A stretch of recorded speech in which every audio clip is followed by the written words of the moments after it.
Hi, it's me, Mario Ritchie, from week 1, and I'm back again, this time to talk about bone tissue. Earlier this week, Sophie described the characteristics of the general types of connective tissue in the body, like for example, loose connective tissue and dense connective tissue. But there are other more specialised types of connective tissue in the body, like bone and cartilage. When you first look at a bone, like for example this humerus bone, it's hard to imagine that it's actually a connective tissue. I mean, it's hard, it's rigid, it's not soft and loose like loose connective tissue or worse, fat. But bone is a connective tissue because it has the 3 elements in it which all connective tissues have: cells, fibres and a matrix. The reason bone is hard is because the matrix is calcified or mineralized. I'll talk more about this later in this video, but first here's a short animation which I've prepared to describe the anatomy of a long bone, like for example the humerus.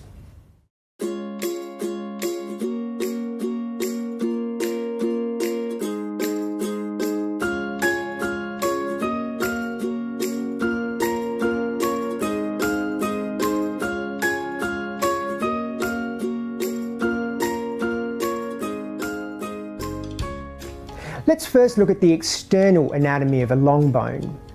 The elongated central part of a long bone is called the diaphysis. At each end of the diaphysis is an enlarged area of bone known as the epiphysis. The diaphysis is connected to the epiphysis by a thin segment of bone known as the metaphysis.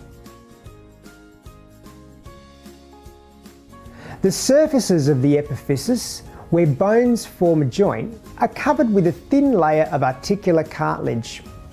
Articular cartilage reduces friction and absorbs shock when bones move in a joint.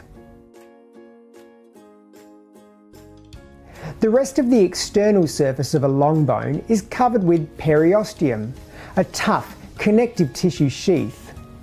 The periosteum is divided into 2 layers: an outer fibrous layer of dense irregular tissue that protects bone, and an inner osteogenic layer that contains bone-forming cells.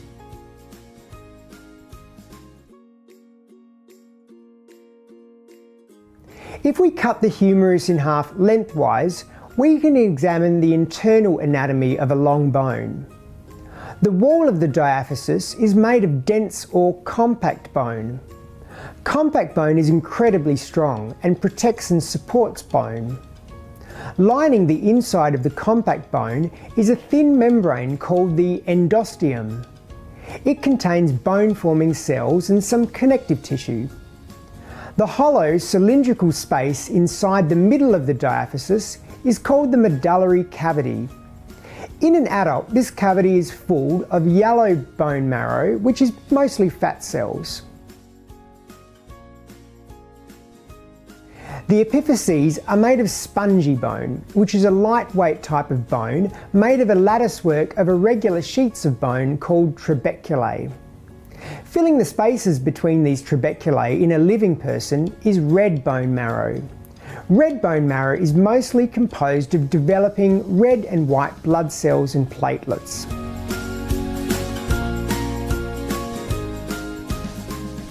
There are 4 different cells in bone tissue: osteogenic cells, osteoblast cells, osteocyte cells, and osteoclast cells.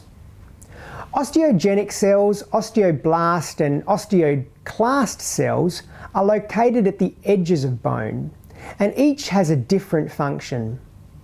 Osteogenic cells are stem cells that make osteoblast cells. Osteoblast cells synthesize new bone tissue.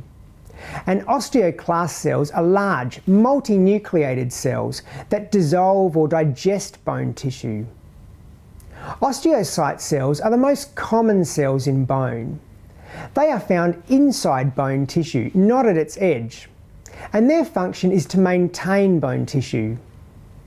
Osteocyte cells have processes, kind of like arms and legs, that extend out from the main body of the osteocyte cell. These processes allow adjacent osteocytes to communicate with one another. Basically, the arms are holding hands. The osteocytes and their processes sit in tiny spaces inside of bone tissue called lacunae and canaliculi. Lacunae and canaliculi protect the delicate osteocyte cells and their processes from the hard bone matrix. In between these bone cells are many collagen fibres in the matrix, which give the bone its strength. And surrounding these cells and collagen fibres is a matrix made of mineral salts, like calcium phosphate.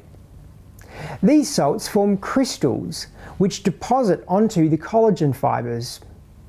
This crystallization of salts is what makes bone matrix very hard, unlike all other connective tissues, which are relatively soft.